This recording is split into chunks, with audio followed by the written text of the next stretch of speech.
Voici les fameux plans que le Canard s'est procurés. Le permis de construire montre clairement que le futur aéroport, le document du bas, serait plus petit que l'actuel en haut. L'exemple le plus frappant, c'est effectivement les passerelles d'embarquement. Il y en a actuellement 5 à Nantes-Atlantique et sur le futur aérogare de Notre-Dame-des-Landes, il en est prévu 2. Parce que ça paraît complètement absurde. Alors en revanche, il faut être juste, il y a une chose qui est vraiment bien dimensionnée, ce sont les commerces. Alors là, l'augmentation des surfaces commerciales est impressionnante. Mais en revanche, la salle d'embarquement est plus petite. Ces dimensions n'avaient jamais été rendues publiques. Les opposants avaient bien vu le contrat de concession, mais sur plus de 1000 pages fournies à cet élu, les 3 consacrés aux superficies semblent tronqués. Vous voyez la page? Donc je n'ai que la superficie globale de l'aérogare. Alors moi, je suis furieuse parce que j'ai ressorti des comptes rendus, là, les extraits des comptes rendus de nos 3 réunions. J'ai demandé officiellement la comparaison entre Nantes-Atlantique, comme le voudrait la DGAC, et Notre-Dame-des-Landes. Pas de réponse. Je comprends mieux maintenant. Mais je ne pouvais pas imaginer que c'était à ce point. Car le projet actuel n'est plus vraiment le même que celui présenté lors de l'enquête publique. Au contraire, on aura moins d'emplois. Ces documents indiquaient un grand aéroport majeur, peut-être le 3e de France, le 4e de France.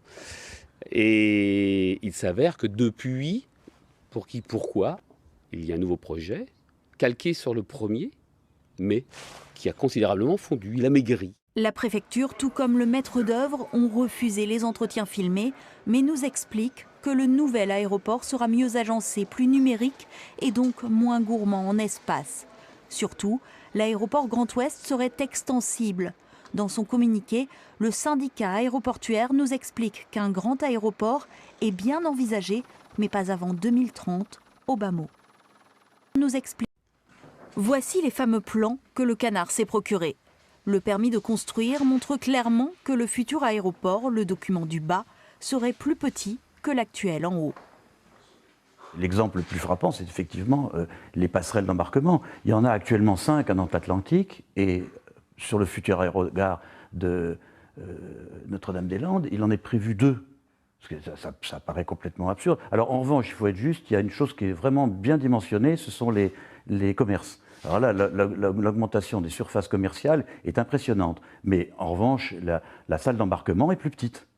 Ces dimensions n'avaient jamais été rendues publiques. Les opposants avaient bien vu le contrat de concession, mais sur plus de 1000 pages fournies à cet élu, les 3 consacrés aux superficies semblent tronqués. Vous voyez la page? Donc je n'ai que la superficie globale de l'aérogare. Alors moi, je suis furieuse parce que j'ai ressorti des comptes rendus, là, les extraits des comptes rendus de nos 3 réunions. J'ai demandé officiellement la comparaison entre Nantes-Atlantique, comme le voudrait la DGAC, et Notre-Dame-des-Landes. Pas de réponse. Je comprends mieux maintenant. Mais je ne pouvais pas imaginer que c'était à ce point.